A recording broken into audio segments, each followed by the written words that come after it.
Hyderabad mint కాంపౌండ్లోని security printing press ముందు ఆందోళన చేపట్టారు ఉద్యోగులు. అయోధ్యలో బాలరాముని విగ్రహ ప్రతిష్ఠ సందర్భంగా కేంద్రం హాఫ్ డే సెలవు ప్రకటించిందని, దీంతో తాము మధ్యాహ్నం విధులకు వెళ్తే అనుమతించడం లేదన్నారు. సంస్థ గేట్ మూసివేయడంతో దాని ముందు ధర్నా చేశారు. కార్పొరేషన్గా మారిన తర్వాత ప్రభుత్వ ఉద్యోగులపై వేధింపులు పెరిగాయన్నారు ఉద్యోగులు. 2:30కి ఆఫీస్ స్టార్ట్ అవుతుంది. హాఫ్ డే వర్కింగ్, 2:30 దాకా హాలిడే. కానీ ఇక్కడ ఉన్న మేనేజ్మెంట్ యూనిటారిటీగా ఒక డిసిషన్ తీసుకొని నిన్నటి రోజు మ్యూచువల్గా చేసి ఇవాళ మా ఆఫీస్ లేకుండా చేస్తుంది. ఆ సంగతి మాకు తెలియని కూడా తెలీదు. ఇన్ టైం మాకు ఆర్డర్ కూడా ఇవ్వలేదు, తెలియదు. అసలు సెంట్రల్ గవర్నమెంట్ ఆర్డర్లో ఇవాళ మ్యూచువల్గా చేయమని మాత్రం ఎక్కడా లేదు. వీళ్ళు మన్మానితో చేస్తున్నారు. ఇది ఇవాళ మేము 2:30కి ఆఫీస్కి వస్తే సెక్యూరిటీ వాళ్ళు మమ్మల్ని అలో చేయట్లేదు, లోపలికి వెళ్ళడానికి కానీ ఈవెన్ పని చేయడానికి కానీ అలో చేయట్లేదు. ఏమన్నా అంటే హెచ్ఆర్ డిపార్ట్మెంట్ది పర్మిషన్ లేదంటున్నారు. దీన్ని మేము ఖండిస్తున్నాం.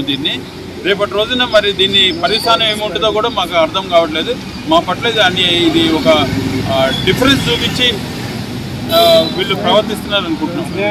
ఖండిస్తూ అందరం ఇవాళ సెంట్రల్ గవర్నమెంట్ ఏదైతే ఆర్డర్ ఇచ్చిందో 2:30 to 5:30 వరకు మీరు డ్యూటీ చేయాలని ఉంది. కాబట్టి మేము ఇవాళ అందరం సెంట్రల్ గవర్నమెంట్ ఎంప్లాయీస్ అందరం ఆర్డర్ ప్రకారం ఇలా డ్యూటీ చేస్తున్నాం. ఆ డ్యూటీకి వచ్చాం. డ్యూటీకి వస్తే మాకు మాత్రం సెక్యూరిటీ వాళ్ళు లోపల రానియట్లేదు. ఎందుకంటే మాకు హెచ్ఆర్ వాళ్ళ ఆర్డర్ ఉంది, మీకు లోపల రావడానికి పర్మిషన్ లేదు కూడా వాళ్ళు అంటున్నారు. కొందరు డ్యూటీ చేస్తున్నారు లోపల, కార్పొరేషన్ వాళ్ళు కొందరు డ్యూటీ చేస్తున్నారు లోపల. కొంతమంది వాళ్ళు ఇచ్చేసి మాకు డిస్పారిటీస్ చూపిస్తూ ఇక్కడ కొంత ఆఫీసర్లు మాత్రం యూనియన్లతోటి ఐఎన్టీసీ యూనియన్ ఉంది ఇక్కడ కార్పొరేషన్లో, వాళ్ళతో ఉమ్మక్కై ఈ ఉన్న గవర్నమెంట్ ఆఫీస్ని అందరినీ చాలా బ్లేమ్ చేస్తూ హరాస్మెంట్ చేస్తూ రోజు ప్రొటెక్షన్ పెంచాలి, రోజు మీరు పని చేయాలి, లేకపోతే మీరు మా వాళ్ళు కారు, మీరు వాళ్ళకు ఫుల్ డే ఓటీ ఉంది, ఇక్కడ ఇన్సెంటివ్ ఉంది, కానీ మాకు మాత్రం ఓటీ లేదు, ఏం లేదు. మీరు మొత్తం వాళ్ళతో పాటు వర్క్ చేయాలనేది నిన్న ఆర్డర్ తీశారు.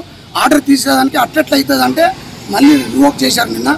కానీ ఇది మాత్రం ఏదైతే ఇప్పుడు ఉందో ఈ సెంట్రల్ గవర్నమెంట్ ఆర్డర్ మాత్రం తీయలేరు. చాలా హరాస్మెంట్ చేస్తున్నారు. చాలా లాంగ్ టైం నుంచి జరిగినాయి.